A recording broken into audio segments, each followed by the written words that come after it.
എല്ലാവർക്കും നമസ്കാരം. Visa PSC അക്കാദമിയുടെ പുതിയൊരു വീഡിയോയിലേക്ക് എല്ലാവർക്കും സ്വാഗതം. ഇന്നത്തെ വീഡിയോയിൽ നമ്മൾ നോക്കുന്നത് 2024 മുതൽ PSC പരീക്ഷകൾക്ക് ചോദിച്ച ചില ചോദ്യങ്ങളും അവയുടെ വളരെ പ്രധാനപ്പെട്ട അനുബന്ധ വിവരങ്ങളും ഇനി വരുന്ന പരീക്ഷകൾക്ക് ചോദിക്കാൻ സാധ്യതയുള്ളതാണ് നമ്മൾ നോക്കുന്നത്. ഒന്നാമത്തെ ചോദ്യം ഇതായിരുന്നു: 2024 ഓസ്കാർ അവാർഡ് നേടിയ ചിത്രം ഏതാണ്? ഓപ്പൺഹൈമർ. 2024 ഓസ്കാർ അവാർഡ് നേടിയ ചിത്രം ഏതാണ്? മികച്ച ചിത്രം ഓപ്പൺഹൈമർ ആണ്. അനാട്ടമി ഓഫ് എ ഫാൾ എന്നുള്ളതാണ് ഒന്നാമത്തെ ഓപ്ഷൻ അല്ലേ. അനാട്ടമി ഓഫ് എ ഫാൾ എന്ന് പറയുന്നത് മികച്ച തിരക്കഥയ്ക്കുള്ള ഓസ്കാർ പുരസ്കാരം ലഭിച്ചതാണ്. അപ്പോൾ മികച്ച തിരക്കഥയ്ക്കുള്ള ഓസ്കാർ പുരസ്കാരം ലഭിച്ച സിനിമയാണ് ഇത്, അനാട്ടമി ഓഫ് എ ഫാൾ എന്ന് പറയുന്നത്. നോക്കുക, ഓസ്കർ ഹൈമർ എന്നാണ് അന്ന് പത്രത്തിൽ വന്ന മുൻനിരയിലുള്ള വാർത്ത തന്നെ. ഓസ്കർ ഹൈമർ എന്താണ് നോക്കാം. 7 ഓസ്കാറുമായി ഓപ്പൺ ഹൈമർ. മികച്ച ചിത്രം, സംവിധായകൻ, സഹനടൻ, എഡിറ്റിംഗ് അടക്കം 7 പുരസ്കാരങ്ങൾ. അപ്പോൾ മികച്ച ചിത്രത്തിനുള്ള പുരസ്കാരം, മികച്ച സംവിധായകൻ, മികച്ച സഹനടൻ, മികച്ച എഡിറ്റിംഗ് എല്ലാം ഏതിൽ നിന്നാണ്? ഓപ്പൺ ഹൈമർ എന്ന ചിത്രത്തിൽ നിന്നാണ്. നോളനിസം അല്ലേ? കാരണം നോളനിസം എന്തുകൊണ്ടാണ് പദം വന്നത് നോക്കാം. ഓസ്കറിൽ തിളങ്ങി ഓപ്പൺ ഹൈമർ. എഡിറ്റിംഗ്, ഛായാഗ്രഹണം, ഒറിജിനൽ സ്കോർ എന്നീ പുരസ്കാരങ്ങൾ നേടി. മികച്ച സഹനടനായി റോബർട്ട് ഡൗണി ജൂനിയർ. 96ാമത് ഓസ്കാർ ചലച്ചിത്ര പുരസ്കാരമാണ് 2024. എത്രാമതാണ്? 96ാമത്. അപ്പോൾ 96ാമത് ഓസ്കാർ പുരസ്കാരമാണ് 2024. അതിൽ ഏറ്റവും കൂടുതൽ ഓസ്കാർ പുരസ്കാരം ലഭിച്ചത് ഓപ്പൺ ഹൈമർ എന്ന സിനിമയ്ക്കാണ്. കൂടുതൽ നാമനിർദ്ദേശം ലഭിച്ചത് ഏതിനാണ്? ഓപ്പൺ ഹൈമർ. 13 നാമനിർദ്ദേശമാണ്. ഓസ്കാറിലേക്ക് 13 നോമിനേഷനാണ് ഓപ്പൺ ഹൈമറിൽ നിന്ന് പോയത്. ആ 13 നോമിനേഷനിൽ 7 പുരസ്കാരം ഇതിന് കിട്ടി, ഓപ്പൺ ഹൈമറിന് കിട്ടി. 96ാമത് ഓസ്കർ പുരസ്കാരമാണ് 2024. മികച്ച വിദേശ ഭാഷാ ചിത്രം ഏതാണ്? Zone of interest. Okay, zone of interest ആണ് വിദേശ ഭാഷാ ചിത്രം. ഓക്കെ, മികച്ച വിദേശ ഭാഷാ ചിത്രം the zone of interest. Okay, അടുത്തത് ഓസ്കാർ പുരസ്കാരത്തിൽ മികച്ച സംവിധായകൻ ആരാണ്? Christopher Nolan. ഇതാണ് നോളനിസം എന്ന പത്രവാർത്ത വരാൻ തന്നെ കാരണം. മികച്ച സംവിധായകൻ Christopher Nolan. Cinema Oppenheimer. 2024 മികച്ച സംവിധായകനുള്ള ഓസ്കർ പുരസ്കാരം നേടിയ വ്യക്തിയാണ് ക്രിസ്റ്റഫർ നോളൻ. ക്രിസ്റ്റഫർ നോളൻ ഏത് സിനിമയാണ്? ഓപ്പൺ ഹൈമർ. 2024 മികച്ച നടൻ കിലിയൻ മർഫി. ഏതാണ് ചിത്രം? ഓപ്പൺ ഹൈമർ. ഓക്കെ, ഇപ്പോൾ മികച്ച ചിത്രം ഓപ്പൺ ഹൈമർ, മികച്ച സംവിധായകൻ ക്രിസ്റ്റഫർ നോളൻ, മികച്ച നടൻ Cillian Murphy. Cinema Oppenheimer തന്നെയാണ്. ഓക്കെ, മികച്ച നടി എമ്മ സ്റ്റോൺ. മികച്ച നടി എമ്മ സ്റ്റോൺ ആണ്. പുവർ തിങ്സ് എന്നാണ് സിനിമ. ഓക്കെ, പുവർ തിങ്സ് എന്ന സിനിമയിലെ അഭിനയത്തിനാണ് മികച്ച നടിയായി എമ്മ സ്റ്റോൺ ഓസ്കാറിലേക്ക് എത്തപ്പെട്ടത്. ഓക്കെ, മികച്ച സഹനടൻ റോബർട്ട് ഡൗണി ജൂനിയർ. മികച്ച സഹനടൻ ആരാണ്? Robert Downey junior. മികച്ച സഹനടി ആരാണ്? മികച്ച സഹനടി Da'Vine Joy Randolph. Okay, Da'Vine Joy Randolph ആണ് മികച്ച സഹനടി. മികച്ച സഹനടി ഡെവൈൻ ജോയ് റാൻഡോൾഫ്. അടുത്തത് മികച്ച ഛായാഗ്രാഹകൻ. മികച്ച ഛായാഗ്രാഹകൻ ഹൊയ്ത്തെ വാൻ ഹൊയ്ത്തേമ. ഓക്കെ, ഛായാഗ്രഹണിയായുണ്ട് അല്ലേ. അപ്പോൾ ഹൊയ് ഹൊയ് എന്ന് ഓർക്കുക. ഓക്കെ, അപ്പോൾ നമ്മളിങ്ങനെ ഉറക്കം തൂങ്ങിയിരിക്കുന്ന സമയത്ത് നമുക്കൊരു ചായ കിട്ടി നമ്മളിങ്ങനെ നല്ല ഉഷാറാവും അല്ലേ. ഹൊയ് ഹൊയ് എന്ന് പറഞ്ഞിട്ട് നമ്മൾ ഉഷാറായിരിക്കുന്നു ഓർത്താൽ മതി. ഇപ്പോൾ ഛായാഗ്രാഹകൻ ഹൊയ് ഹൊയ് എന്ന് ഓർത്താൽ മതി. ഇപ്പോൾ മികച്ച ഛായാഗ്രാഹകൻ ഹൊയ്ത്തെ വാൻ ഹൊയ്ത്തമ ഓപ്പൺ ഹൈമർ എന്ന ചിത്രത്തിന്. മികച്ച ഒറിജിനൽ സ്കോർ. മികച്ച original score Ludwig Goransson. Ludwig Goransson Oppenheimer. മികച്ച original score Ludwig Goransson Oppenheimer. Ludwig Goransson ആണ് മികച്ച ഒറിജിനൽ സ്കോർ ഓപ്പൺ ഹൈമർ എന്ന ചിത്രത്തിന്. ഓക്കെ, ഓസ്കാർ 2024 മികച്ച എഡിറ്റർ, അതും ഓപ്പൺ ഹൈമർക്ക് തന്നെയാണ്. ജെന്നിഫർ ലേം. മികച്ച എഡിറ്റർ ആരാണ്? ജെന്നിഫർ ലേം ആണ് മികച്ച എഡിറ്റർ. ഓപ്പൺ ഹൈമറിലെ മികച്ച എഡിറ്ററായിട്ട്, അതായത് ഓസ്കർ പുരസ്കാരത്തിന് മികച്ച എഡിറ്ററായിട്ട് തിരഞ്ഞെടുക്കപ്പെട്ട ജെന്നിഫർ ലേം ഏത് സിനിമയ്ക്ക് വേണ്ടി പ്രവർത്തിച്ചു? Oppenheimer. അടുത്തത് the boy and the heron എന്നതാണ് മികച്ച അനിമേഷൻ ചിത്രം.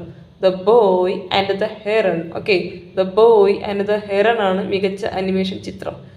വസ്ത്രാലങ്കാരം, പ്രൊഡക്ഷൻ ഡിസൈൻ, മേക്കപ്പ്. വസ്ത്രാലങ്കാരം, പ്രൊഡക്ഷൻ ഡിസൈൻ, മേക്കപ്പ് എന്നീ വിഭാഗത്തിൽ 3 പുരസ്കാരങ്ങളാണ് പുവർ തിങ്സിലേക്ക് വന്നത്. ഓക്കെ, വസ്ത്രാലങ്കാരം, production design, makeup. Okay, poor things. അടുത്തത് the boy and the heron. The boy and the heron ആണ് മികച്ച അനിമേഷൻ ചിത്രം. ഓക്കെ, മികച്ച ഫീച്ചറായിട്ട് അനിമേഷൻ ചിത്രം ഏതാണ്? The boy and the heron. The boy and the heron മികച്ച അനിമേഷൻ ചിത്രം ഫീച്ചർ. ഓക്കെ, മികച്ച sound Tarn Willers and Johnnie Burn. Willers and Johnnie Burn ആണ് സോൺ ഓഫ് ഇൻട്രസ്റ്റ് എന്നാണ് സിനിമ.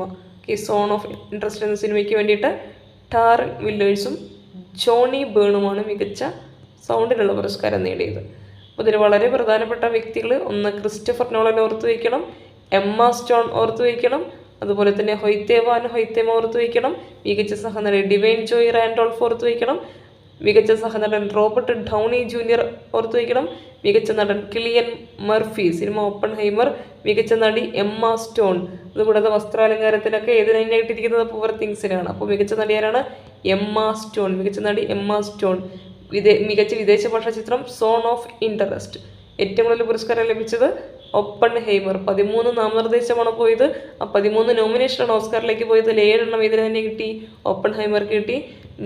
ക്രിസ്റ്റഫർ നോളനാണ് അതിൻ്റെ സംവിധായകൻ എന്നോട് ഓർത്ത് വയ്ക്കണം. എഡിറ്റിംഗ്, ഛായാഗ്രഹണം, ഒറിജിനൽ സ്കോർ എന്നീ പുരസ്കാരങ്ങളടക്കം എത്ര? 7 പുരസ്കാരം. അത് പ്രത്യേകം ഓർത്ത് വയ്ക്കണേ. ഓക്കെ, അതിൽ നമ്മൾ പറഞ്ഞു മികച്ച സഹനടൻ റോബർട്ട് ഡൗണി ജൂനിയർ, മികച്ച സഹനടി ഡിവൈൻ ജോയ് റാൻഡോൾഫ്. ഓക്കെ, മികച്ച original score Ludwig Goransson Oppenheimer, മികച്ച editor Jennifer Lame Oppenheimer. The boy and the heron ആണ് മികച്ച അനിമേഷൻ ചിത്രം. വസ്ത്രാലങ്കാരം, പ്രൊഡക്ഷൻ ഡിസൈൻ, മേക്കപ്പ് എന്നീ 3 ആർക്ക് കിട്ടിയിട്ടുണ്ട്? പുവർ തിങ്സ് എന്ന സിനിമ ശ്രദ്ധേയമായിട്ടുണ്ട്. ഓക്കെ, മികച്ച അനിമേഷൻ ചിത്രം ഫീച്ചർ ഫിലിം ആണെങ്കിൽ the boy and the heron. The boy and the heron. Okay, മികച്ച സൗണ്ട് ആണെങ്കിൽ Tarn Willers and Johnnie Burn, zone of interest. മികച്ച വിദേശ ഭാഷാ ചിത്രമായിരുന്നു അല്ലേ സോൺ ഓഫ് ഇൻട്രസ്റ്റ്. അതുപോലെ തന്നെ ആ സോൺ ഓഫ് ഇൻട്രസ്റ്റിന് മികച്ച സൗണ്ടിന് ടാരൻ വില്ലേഴ്സും ജോണി ബേണും. What is quad? ഓക്കെ, ഒരു മുൻവർഷം ചോദ്യമായിരുന്നു. ഈ അടുത്ത് മുൻവർഷം എന്ന് പറയാൻ പറ്റില്ല, അടുത്ത് ചോദിച്ച ചോദ്യമായിരുന്നു. കോഡ് രാജ്യങ്ങളിൽ പെടാത്തത് ഏത്? Quad. Okay, quadrilateral security dialogue, അത് QSD എന്നാണ് നമ്മൾ വായിക്കുക. പക്ഷെ അത് അറിയപ്പെടുന്നത് എന്താണ്? ക്വാഡ് എന്നാണ്. ഓക്കെ, ഇത് ക്വാഡ്. ഒഫീഷ്യലി ഇത് കോഡിലേറ്ററൽ സെക്യൂരിറ്റി ഡയലോഗ് QSD, പക്ഷെ അറിയപ്പെടുന്നത് ക്വാഡ് എന്നാണ്. Okay, not a formal alliance, it is an informal strategic forum comprising 4 maritime democracies. Okay, അപ്പോൾ ഒരു സ്ട്രാറ്റജിക് ഫോറമാണ്. ഓക്കെ, ഇൻഫോർമലാണ്, അതൊരു സ്ട്രാറ്റജിക് ഫോറമാണ്. ആരൊക്കെയാണ്? India, Japan, Australia, US. Okay, India, Japan, Australia, US വളരെ പ്രധാനപ്പെട്ടതാണ്. ക്വാഡിൽ പെടുന്ന രാജ്യങ്ങൾ ആരൊക്കെയാണ്? India, Japan, Australia and US, United States. വളരെ പ്രധാനപ്പെട്ട മറ്റൊരു കാര്യമാണ്, ഏറ്റവും കൂടുതൽ ബജറ്റ് അവതരിപ്പിച്ച വനിത എന്ന റെക്കോർഡിട്ട് ധനമന്ത്രി നിർമ്മല സീതാരാമൻ. അപ്പോൾ ഏറ്റവും കൂടുതൽ ബജറ്റ് അവതരിപ്പിച്ച വനിതയാണ് ആര്? നിർമ്മല സീതാരാമൻ. എത്രയാണ്? 6 ബജറ്റ് അവതരിപ്പിച്ചു. ഇടക്കാല ബജറ്റ് പഠിക്കണം. എടുത്തുനിന്ന് ഇടക്കാല ബജറ്റൊക്കെ പഠിച്ചിട്ട് പോകേണ്ടതാണ്. 7.3% വളർച്ച നേടുമെന്നാണ് പറയുന്നത്. ഓക്കെ, 2024 ഇന്ത്യ 7.3% വളർച്ച നേടുമെന്ന് പറയുന്നത്. കഴിഞ്ഞ വർഷം അത് 7.2 പക്ഷേ RBIയുടെ വിലയിരുത്തൽ എന്താണ്? ഇന്ത്യ 7% വളർച്ച നേടുമെന്നാണ്. ഓക്കെ, GDP-യിൽ കേട്ടോ, GDP-യിൽ 7.3% വളർച്ച നേടും എന്നാണ് പറയുന്നത്. അത് കഴിഞ്ഞ വർഷം നേടിയത് 7.2. RBIയുടെ വിലയിരുത്തൽ ഈ വർഷം 7% GDP-യിൽ വളർച്ച നിരക്ക് ഉണ്ടാവുക എന്നാണ്. അതോടെ ഓർത്ത് വയ്ക്കണേ. ചുവടെ കൊടുത്തിരിക്കുന്നവയിൽ അത്യുൽപാദന ശേഷിയുള്ള സങ്കര ഇനം തെങ്ങ് ഏതാണ്? തെങ്ങ് പറഞ്ഞ ഏതാണ്? തെങ്ങ് ലക്ഷഗംഗ, ചന്ദ്രഗംഗ, അതൊക്കെ ഒന്ന് ഓർത്ത് വയ്ക്കണം. ലക്ഷഗംഗ. അടുത്തത് 2023 ലോക പരിസ്ഥിതി ദിന സന്ദേശം. ഓക്കെ, 2023 ലോക പരിസ്ഥിതി ദിന സന്ദേശം എന്താണ്? പ്ലാസ്റ്റിക് പൊല്യൂഷൻ അല്ലേ? ബീറ്റ് ദ പ്ലാസ്റ്റിക് പൊല്യൂഷൻ ആയിരുന്നു. അപ്പോൾ ബീറ്റ് ദ പ്ലാസ്റ്റിക് ആണ് ലോക പരിസ്ഥിതി ദിന സന്ദേശം. അപ്പോൾ അതിൻ്റെ പരിഹാരവുമായിട്ടുള്ള ഏത് മലിനീകരണ പരിഹാരവുമായി ബന്ധപ്പെട്ടതാണെന്നാണ്. ആ വാക്ക് തന്നെയുണ്ട്. 2023 പരിസ്ഥിതി ദിനത്തിൻ്റെ പ്രമേയം എന്ന് പറയുന്നത് ബീറ്റ് ദി പ്ലാസ്റ്റിക് പൊല്യൂഷൻ എന്നുള്ളതായിരുന്നു അല്ലേ? പ്ലാസ്റ്റിക് മലിനീകരണം ചെറുക്കുക. അപ്പം എന്താണ് ഉത്തരം? പ്ലാസ്റ്റിക് മലിനീകരണമാണ്. ലോക പരിസ്ഥിതി ദിനം എന്നാണ്? ജൂൺ 5. അടുത്തത് രക്തജന്യ രോഗങ്ങളായ ഹീമോഫീലിയ, അരിവാൾ രോഗം, തലാമിസിയ തുടങ്ങിയ സമഗ്ര തുടങ്ങിയ രോഗങ്ങളുടെ സമഗ്ര ചികിത്സ ഉറപ്പാക്കാൻ കേരള ആരോഗ്യ വകുപ്പ് ആരംഭിച്ച പദ്ധതി. ഇപ്പോൾ രക്തജന്യ രോഗങ്ങളെ ഹീമോഫീലിയ, അരിവാൾ രോഗം, തലാമിസിയ. ഇപ്പം എന്താണ് ഉത്തരം? ആശാധാര. എന്താണ്? ആശാധാരയാണ്. ഓക്കെ, ആശാധാര. അപ്പോൾ രക്തം ഇങ്ങനെ ധാരയായിട്ടല്ലേ വരിക, അങ്ങനെ ഓർത്താൽ മതി. ഇപ്പോൾ രക്തജന്യ രോഗങ്ങളായ ഹീമോഫീലിയ, അരിവാൾ രോഗം, തലാസീമിയ തുടങ്ങിയവയുടെ സമഗ്ര ചികിത്സ ഉറപ്പാക്കാൻ കേരള ആരോഗ്യ വകുപ്പ് ആരംഭിച്ച പദ്ധതി അറിയപ്പെടുന്ന പേരാണ് ആശാധാര. ആശാധാര. ഓക്കെ, അപ്പോൾ കൂടുതലും പരീക്ഷയ്ക്ക് ചോദിക്കുന്നതാണ് നിരാമയ. എന്താണ് നിരാമയ പദ്ധതി? ഈ കഴിഞ്ഞ 3 പരീക്ഷകളിലും ചോദിച്ച ചോദ്യമാണ് നിരാമയ പദ്ധതി. ഓക്കെ, നിരാമയ എന്ന് പറയുമ്പോൾ അംഗപരിമിതർക്ക് ആരോഗ്യ ഇൻഷുറൻസ് വിഭാവനം ചെയ്യുന്ന പദ്ധതി കേട്ടോ. അപ്പോൾ അംഗപരിമിതർക്കുള്ള ആരോഗ്യ ഇൻഷുറൻസ് പദ്ധതിയാണ് നിരാമയ. ഓക്കെ, 1 ലക്ഷം രൂപ വരെയാണ് ഇൻഷുറൻസ് തുക എന്ന് ഓർക്കണം. അപ്പോൾ നിരാമയ അംഗവൈകല്യമുള്ള വ്യക്തികൾക്ക്, അംഗപരിമിതർക്ക് ആരോഗ്യ ഇൻഷുറൻസ്. 3 ചോദ്യപേപ്പറിലാണ് 2024 ജൂൺ മുതൽ ജൂലൈ വരെ നടന്ന പരീക്ഷകളിൽ 3 ചോദ്യപേപ്പറിലും ഒരുപോലെ കണ്ടതാണ് ഉത്തരം വരുന്നത് നിരാമയെന്ന്. ഉത്തരം വരുന്ന ചോദ്യം അംഗപരിമിതർക്ക് ആരോഗ്യ സുരക്ഷ ഉറപ്പാക്കുന്നത്. ഓക്കെ, അതൊരു ഇൻഷുറൻസ് ആണെന്ന് ഓർക്കണം. 1 ലക്ഷം രൂപയാണ് തുക. 2023 നടന്ന ഏഷ്യൻ ഗെയിംസുമായി ബന്ധപ്പെട്ട് താഴെ നൽകിയിരിക്കുന്ന പ്രസ്താവനകളിൽ ശരിയായത് തിരഞ്ഞെടുക്കുക. അപ്പോൾ 2023 നടന്ന ഏഷ്യൻ ഗെയിംസ് അല്ലേ, ഇത് കായിക വിഭാഗത്തിൽ നിന്നുള്ളൊരു ചോദ്യമാണ്. അപ്പോൾ 2023 നടന്ന ഏഷ്യൻ ഗെയിംസുമായി ബന്ധപ്പെട്ട് താഴെ നൽകിയിരിക്കുന്ന പ്രസ്താവനകളിൽ ശരിയായത് തിരഞ്ഞെടുക്കുക. അപ്പോൾ നമുക്കൊരു ഒറ്റ നോട്ടത്തിൽ ഇവിടെ നോക്കി പോവാം. ഓക്കെ, 107 മെഡലാണ് കിട്ടിയത്. ഓക്കെ, 19ാമത് ഏഷ്യൻ ഗെയിംസ് 2022 നടന്നത്. ഓക്കെ, അപ്പോൾ വേദി ചൈനയിലെ ഹാങ്ഷു ആയിരുന്നു എന്നൊക്കെ ഒന്ന് ഓർത്ത് വയ്ക്കുക. ഇവിടെ എന്താണ് ചോദ്യം? എത്ര മെഡലാണ് കിട്ടിയത്? 107. അത് ശരിയാണ് അല്ലേ? 107 മെഡലാണ്. ഹാങ്ഷു ചൈന, അതും ശരിയാണ്. ഏഷ്യൻ ഗെയിംസ് നടന്നത് ചൈനയിലാണ്. പുരുഷ ക്രിക്കറ്റിൽ ഇന്ത്യക്ക് സ്വർണ്ണ മെഡൽ ലഭിച്ചു. പുരുഷ ക്രിക്കറ്റിൽ ഇന്ത്യക്ക് സ്വർണ്ണ മെഡൽ ലഭിച്ചു എന്നാണ്. അതെ, അതിൻ്റെ ക്യാപ്റ്റൻ ആരായിരുന്നു? ഋതുരാജ് ഗെയ്ക്വാദ്. ഓക്കെ, പുരുഷ ക്രിക്കറ്റിൽ ഇന്ത്യക്ക് സ്വർണ്ണ മെഡൽ ലഭിച്ചു. ക്യാപ്റ്റൻ ഋതുരാജ് ഗെയ്ക്വാദ്. വനിതാ ടീമിൽ സ്വർണ്ണ മെഡൽ ഹർമൻപ്രീത് കൗർ ആയിരുന്നു ക്യാപ്റ്റൻ. ഹർമൻപ്രീത് കൗർ. ഓക്കെ, അപ്പോൾ അത് നോക്കുക. പുരുഷ ക്രിക്കറ്റിൽ ഇന്ത്യക്ക് സ്വർണ്ണ മെഡൽ ലഭിച്ചു. ഏഷ്യൻ ഗെയിംസ് നടന്നത് ചൈനയിലാണ്. ഇന്ത്യ നേടിയത് ആകെ 107 മെഡലുകളാണ്. ഓക്കെ, അപ്പോൾ അത് 3ഉം ശരിയാണ്. 3 പ്രസ്താവനകളും അതിന് ശരിയാണ്. എല്ലാം ശരി. അപ്പോൾ 107 മെഡലാണ്. ചൈനയിലെ ഹാങ്ഷുവിലാണ് നടന്നത്. പുരുഷ ക്രിക്കറ്റിലും വനിതാ ക്രിക്കറ്റിലും ഇന്ത്യക്ക് എന്താണ്? സ്വർണ്ണ മെഡലാണ്. ഇന്ത്യക്ക് എന്താണ്? സ്വർണ്ണ മെഡലാണ് എന്നോട് ഓർത്ത് വയ്ക്കണം.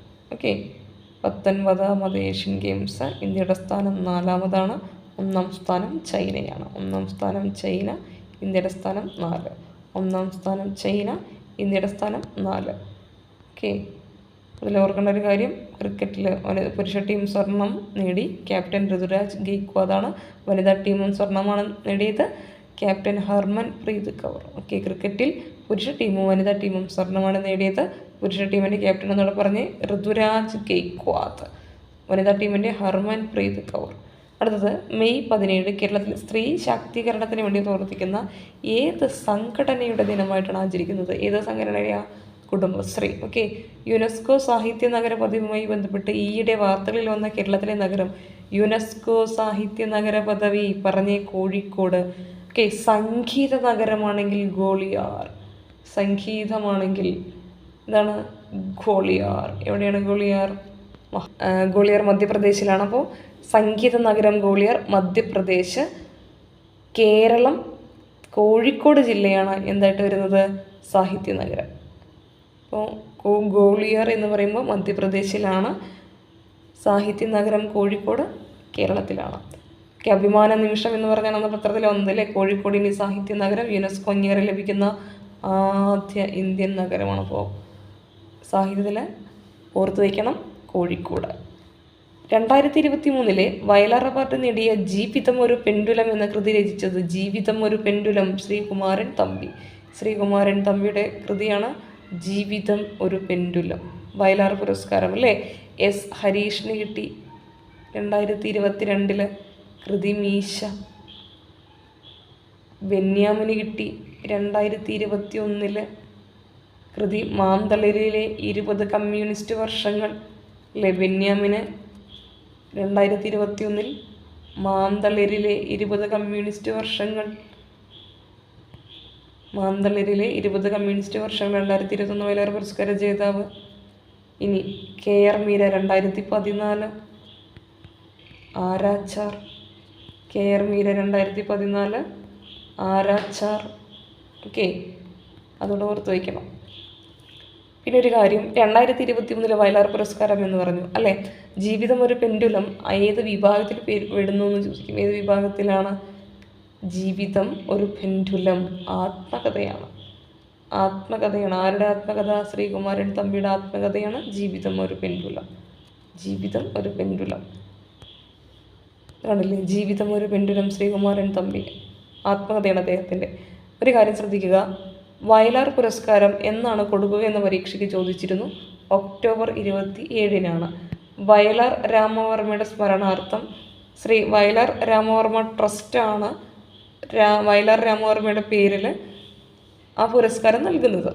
ഒക്ടോബർ 27 വയലാറിൻ്റെ ചരമദിനത്തിനാണ് ഇത് സമ്മാനദാനം നൽകുക. അപ്പോൾ ഏത് പുരസ്കാരം ഒരു വ്യക്തിയുടെ പേരിലാണെങ്കിൽ അദ്ദേഹത്തിൻ്റെ ചരമദിനത്തിനാണ് കൊടുക്കുക എന്ന് ഓർത്ത് വെച്ചാൽ മതി. ഓടക്കുഴൽ പുരസ്കാരം ഫെബ്രുവരി 2 ഓക്കെ. അതുപോലെ തന്നെ ഒക്ടോബർ 27 വയലാർ പുരസ്കാരം.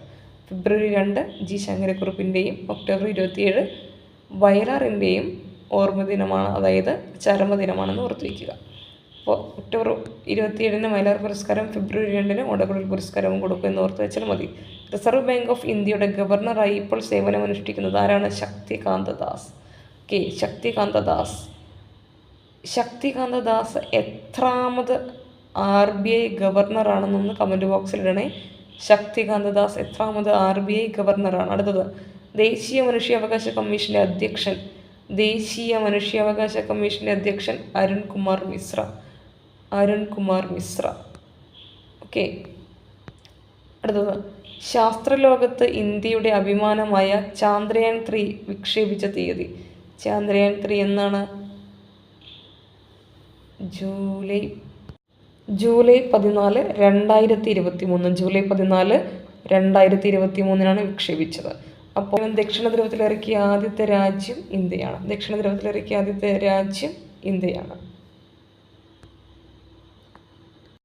കേരളത്തിലെ തദ്ദേശ സ്വയംഭരണ വകുപ്പ് മന്ത്രി AK ശശീന്ദ്രൻ ഏത് വിഭാഗവുമായി ബന്ധപ്പെട്ടതാണ്? വനം വകുപ്പുമായി ബന്ധപ്പെട്ടതാണ് അല്ലേ. AK ശശീന്ദ്രൻ. MP രാജേഷോ തദ്ദേശ സ്വയംഭരണ വകുപ്പ് മന്ത്രി. KN ബാലഗോപാൽ ധനകാര്യമന്ത്രി. GR അനിൽ ഭക്ഷ്യ സിവിൽ സപ്ലൈസ് വകുപ്പ് മന്ത്രിയാണ്. അപ്പോൾ MP രാജേഷാണ് തദ്ദേശ സ്വയംഭരണ വകുപ്പ് മന്ത്രി, ഓർത്തു വയ്ക്കണേ. അടുത്തത്, ഓൺ ദിസ് ഡേ എന്താണ്? ജൂൺ 8 വേൾഡ് ഓഷ്യൻസ് ഡേ ആണ്. ഓക്കെ. ഹരിത വിപ്ലവത്തിൻ്റെ പിതാവ് എന്നറിയപ്പെടുന്ന ആരാണ്? MS സ്വാമിനാഥൻ. 2023 സെപ്റ്റംബർ 28 അദ്ദേഹം അന്തരിക്കുന്നത്. 2023 സെപ്റ്റംബർ 28 അന്തരിച്ച ഹരിത വിപ്ലവത്തിൻ്റെ പിതാവ് എന്നറിയപ്പെടുന്ന MS സ്വാമിനാഥനാണ് നിത്യഹരിത വിപ്ലവം എന്ന പദം ആദ്യമായി ഉപയോഗിച്ചത്. MS സ്വാമിനാഥൻ. ഓക്കെ. അപ്പോൾ നമുക്ക്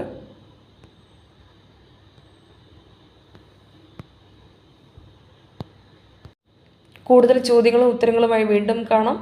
നന്ദി, നമസ്കാരം.